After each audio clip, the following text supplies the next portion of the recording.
This video is going to discuss other factors that may influence the results that involve participants. So we'll go over demand characteristics, reactivity, and experimenter bias. So demand characteristics are basically potential cues in a study that suggest the purpose of the experiment or the hypothesis and influence the participant in a certain way. So they're potential cues or features that suggest to the participants the purpose and hypothesis of the study. Now, it's important to not let them have a true idea. So yes, you have to do an informed consent before you do the experiment, and sometimes written into the key points to an informed consent is telling the subject what the purpose is or what they're going to be doing. You really don't want to tell them the true purpose. You might want to tell them that they'll be looking at a list of words, taking a few tests, and something else. You wouldn't want to say, we want to see if music is going to improve your memory, or that music is going to make your memory worse. You wouldn't want to say that specifically before or what you hypothesize, because that could then end up altering the results. Demand characteristics are also things that could influence the participants to respond or behave in a certain way, maybe perhaps the way that the researcher is acting. Reactivity is when participants modify their behavior in response to knowing they're in a study, so that they know that they're in a study and they don't do what they would actually do because they're participating in this. So one of the things we come across a lot in this class is, if you have a question, so last semester, one of the things we had students did was they had students listen to music while reading a passage and then answer questions. Well, what if the people participating, because we have a convenience sample, think, I'm getting my extra credit no matter what I do, so I'm just going to sit here, I'm not going to read the passage, and then on the next page, I'm just going to click random answers, not really try to answer. Or someone who's like, really into it and really wants to do a good job, they spend more time reading and truly trying to understand what's in the passage than somebody who doesn't. Or maybe someone doesn't even turn on the music because it's an online format, right? So your book goes into potential subject roles, a good subject role, where they support the experimenter's hypothesis, a negativistic subject role, they do the contrary, apprehensive, faithful subject role.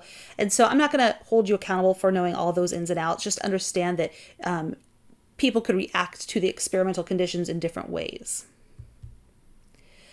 And then there's experimenter bias. If you recognize this picture, maybe you will, maybe you haven't. It's a horse, right? So think of a horse that might have been subject to experimenter bias. This could also apply to demand characteristics as well. So this is Clever Hans. And so Clever Hans was the famous horse that was said to be able to do mathematical problems. And after lots of analysis and trying to figure it out, what they found out was that Clever Hans was actually responding to the person who gave the cues. So the person who gave him the math problem knew the answer.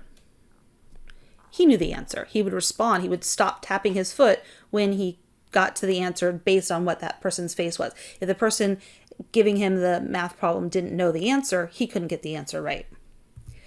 So experimenters' bias are measurements that are influenced by the experimenter's expectations regarding the outcome of the study. So here, again, it's kind of the blurred line between demand characteristics and experimenter bias. But here the idea is that the experimenter wanted Clever Hans to solve the math problem correctly, and so the experimenter influenced the outcomes even though he unknowingly did it. Experimenter bias can also be unintended changes in the subject's behavior due to cues inadvertently given by the experimenter. So a lot of this sometimes comes into play where maybe you're talking about a drug study where you give a drug and you give a placebo. If the experimenter knows who's in what group, they may unknowingly let the subject know or participant know which one they're getting, and so these cues kind of make the behavior of the subject change.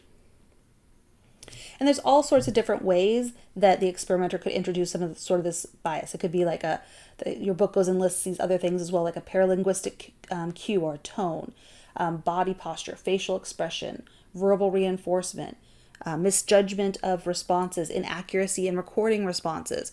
And again, it most of the time is going to be unknowingly. And so there are ways that we can control for this. So we can control for this by doing things that standardize or automate the experiment. We could do a single blind study. So here in this image, this is an example of a single blind study.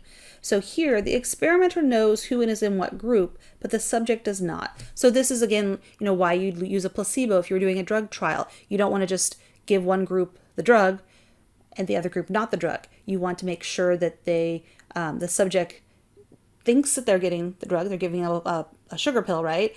But because otherwise that could influence the results of the experiment. When I did all my research with rats, we had, when I was doing my master's in particular, we had a drug called pyrethymine that we used to induce Wernicke's-Korsakoff's very rapidly in the rat model.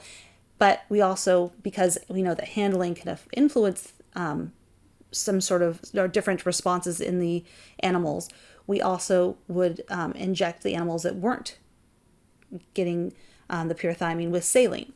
So we had that was our placebo. And it didn't matter as much there in terms of the rats didn't really notice who was getting what and what was going on. But that's just another example of a single blind study. Now, a double blind study is really the hallmark of psychology. This is what we hope we can achieve. And it's just a little bit more difficult. So here, you see both the researcher and the participant are blind to what's going on. So neither knows who's getting what. So it's like for a drug study, you might have one person who knows and has it all coded of who's getting that drug and who's getting that placebo. But the person who's recording the behavioral improvements or symptoms or whatever, meeting with them and doing testing or whatever it may be, does not know. And so now you have your participant that doesn't know because they're either getting a drug or a sugar pill. Your experimenter, the person who's collecting the data, doesn't know because somebody else knows and is handing out the drug to them. And so that's really a good way. And also when I did my master's, so I went through and I meticulously, had notes and details about every single animal that I worked with. And then when I would do the brain slicing, I had wrote on the slide like exactly what the animal number was, what their treatment was, all these different facts and what day that I sliced the brain, all these different things. And then when it came time when I was ready to count cells is basically what I did. Counted mast cells and astrocytes and microglia. When it came time to count those cells, somebody else came along, covered up all my markings and made a code. And so I couldn't see what was on that. I could see what was on the slide, but I couldn't see my writing when I was counting those cells. So that was, again, a double blind study because the rats got either the real drug or the saline, and I didn't know once I was going through and looking at the slides. And this is just a little meme about a double blind study, how it might go in reality.